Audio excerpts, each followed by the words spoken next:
Okay, Rogue One has recently come out and it was a pretty awesome movie. It was better than The Force Awakens in my opinion, and if you argue against me, I will find you down, I will hunt you down, and I will kill you, because Rogue One is the better movie. And okay, I won't literally kill you. I mean, it's your opinion, say what you want about the movies, but in my opinion, Rogue One is the better movie. Anyway, I've been thinking, there's a lot of stuff that needs to happen in future Star Wars movies. Okay, first of all, these guys need to make a cameo in every Star Wars spin-off movie. Okay, obviously not episode 8 and 9 because they are probably dead.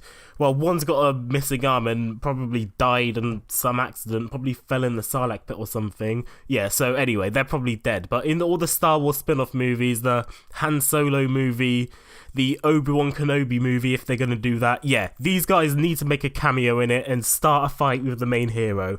Okay, behind Darth Vader, these two are the best returning characters in Rogue One. They're better than Leia, and they're better than Grand Moff Tarkin. These two are just awesome. Even though they literally do nothing except start a fight with the hero, it's just, their presence is just awesome. And just the fact that, like in A New Hope, like in the cantina scene, they're once again starting a fight with the main heroes. They need to do that in all the Star Wars spin-off movies. In the Han Solo movie, they need to start a fight with Han Solo or Chewbacca or someone. In the Obi-Wan Kenobi movie, maybe not start a fight with Obi-Wan because that wouldn't really make sense because, you know, how he cut off their arm in The New Hope and they didn't recognise him somehow, but maybe have them start a fight with some other character in the Obi-Wan movie. They just need to be in all the Star Wars movies and just start pointless fights. Okay, the next thing that needs to happen, Darth Vader. Oh my god, the scene with Darth Vader in at the end of Rogue One is the best thing ever. That is just everything you've wanted to see from Darth Vader but didn't get until now. Like, you know how Darth Vader's built up to be this, like, menacing force of destruction, but he doesn't really do much, except in Empire Strikes Back? Yeah, this is exactly what Darth Vader should be, and we need more scenes like that. And you might think it's going to be hard to top that off. Okay, yeah, fair enough, but I have an idea for one. It might make Vader seem a little too overpowered, but I don't know, it could work. I mean, it's better than not getting Darth Vader at all. I'd rather have an overpowered Vader than no Vader. But anyway, the thing is, the Force. Okay, Yoda said size matters not. So the Force can essentially lift up anything as long as it is liftable. It doesn't matter how big. So how about we have, I don't know how it would go down, but the main heroes are on the ship. They're escaping from Darth Vader. Darth Vader walks to the ship.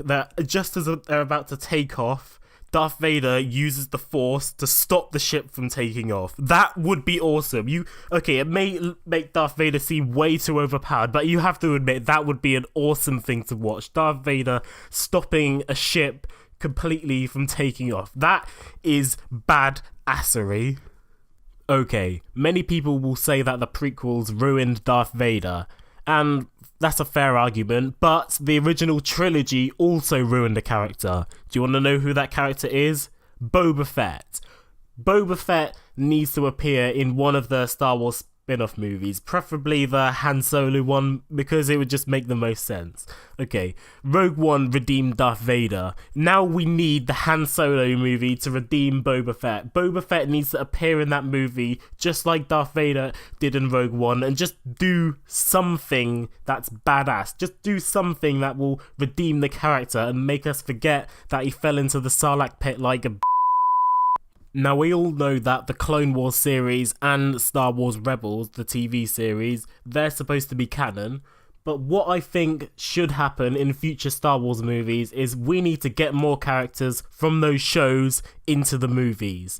Yes, Rogue One did a good job. They added Saw Gerrera into the movie, and apparently Chopper from Star Wars Rebels is somewhere in the movie, although I didn't see him. But anyway, we need more characters from the Clone Wars and more characters from Rebels to appear in the movies, because they're all canon, so you may as well.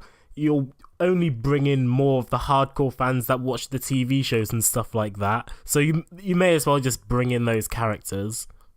Okay, Star Wars has normally been about the traditional good versus evil, light versus dark, black versus white, night versus day, the traditional good versus evil, the light side of the Force and the dark side of the Force. That's what Star Wars has focused on. But what about the guys in the middle? What about the Grey Jedi? What about all those Force users who use both the light and the dark side? Or what about the Force users who just see the Force for being the Force? The guys who don't believe that there's a light or a dark side? The guys who just believe in the Force? It's like what the Grey Jedi Code says. There is no light or dark side of the Force. There is just the Force.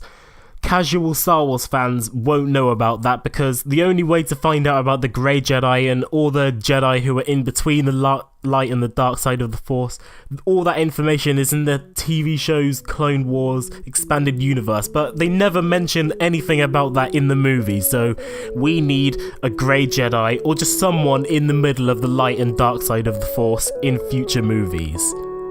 Anyway guys, this has been the Apex Player. Hope you liked the video, subscribe for more, and peace.